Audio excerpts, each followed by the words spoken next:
اول حاجه كده تحذير بالحرق. الفيديو ده هنتكلم عن كل الشخصيات اللي ظهرت خلال فيلم ديدبول اند وولفرين. في حاله انك شفت شخصيه معينه ومش عارف هي مين تحديدا او ايه تاريخها، فكمل معانا الفيديو وهتعرف ان شاء الله. هيكون فيديو سريع لاني متاخر، لان حلقه هاوس اوف ذا دراجون غالبا هتكون نزلت وانت بتتفرج على الفيديو ده. فيلا نبدا. اول حاجه الناس كلها بتتكلم عنها هي ظهور كريس ايفانز. ظهر في التلت الاولاني من الفيلم وبيظهر في المشهد اللي بعد التتر برضه. في البدايه بيظهر لابس ازرق واحمر تحت الهدوم، ففكرته هيظهر ككابتن امريكا من بعد تاني، بس ضحكوا علينا وطلع عامل دور جوني ستورم من الفانتاستيك فور.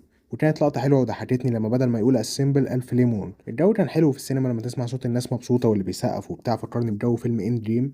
كريس ايفانز كان بيشتم، الحاجه اللي احنا مش متعودين عليها منه تحديدا في عالم مارفل. بعدها ظهرت شخصيه اليكترا بنفس الممثله اللي كانت في فيلم دير ديفل بتاع بين افليت سنه 2003، اسمها جينيفر جارنر. على ريديت كان حد منزل جزء من المقابله ليها قبل عرض الفيلم، كان المذيع بيسالها لو هتظهر في فيلم ديدبول اند وولفرين، وكانت بتقول لا وهي مبتسمه وبتاع، فما كانتش عارفه تمثل خالص انها مش فيه، على عكس اندرو جارفيلد قبل عرض نو واي هوم. المهم عندنا اتش 23 اول ظهور ليها بعد فيلم لوجان، وعندنا بليد بنفس الممثل بتاع الاجزاء القديمه برضه ويزلي سنايبس. افلام بليد انقذت مارفل من الافلاس وقت عرضها، لان قبلها افلام مارفل كانت حرفيا ما تتشافش. الاجزاء الاولى لكابتن امريكا واجزاء فانتاستيك فور الاولى كانت حاجه صعبه جدا، بس احنا عارفين ان بليد له فيلم هينزل في نوفمبر 2025 بطوله مهرشالا علي. كان في في الفيلم برضه ان بليد قال ان مفيش غير بليد واحد. بعدين عندنا تشانين توتم ودور جامبت. معلومه تكاد تكون مضحكه انه كان المفروض يعمل دور جامبت من سنه 2003، واللي كان عمل دور جامبت في فيلم اكس مان اوريجينز كان ممثل تاني مش فاكر اسمه دلوقتي. الفيلم فضل في مرحله الانتاج لسنين وسنين، ومخرجين يجيله وممثلين يمشوا والفيلم ما يتعملش، وحتى قالوا في 2013 برضه انه هيتعمل وما حصلش.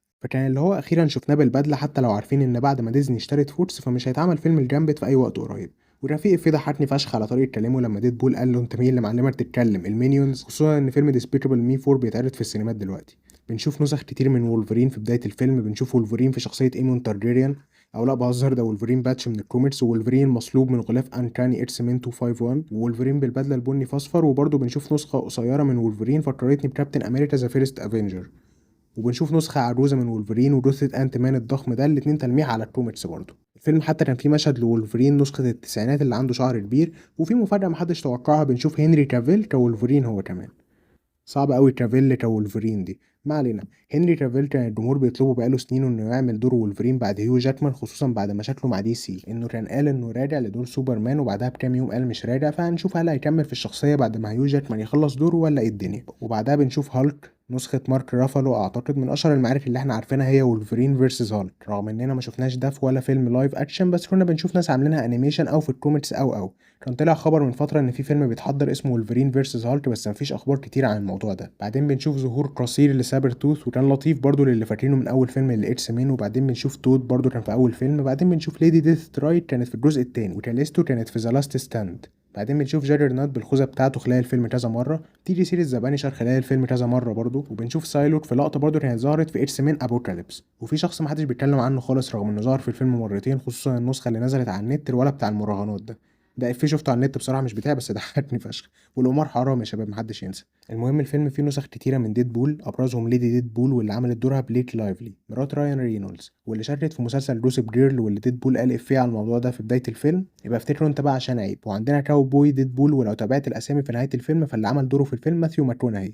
ذا جاي فروم انترستيلر، فده يعتبر ظهور مهم. وتيد بول وهيد بول وذا جريتست شو مان ديد بول وبيبي بول ودوج بول كان شخصيه مهمه معانا.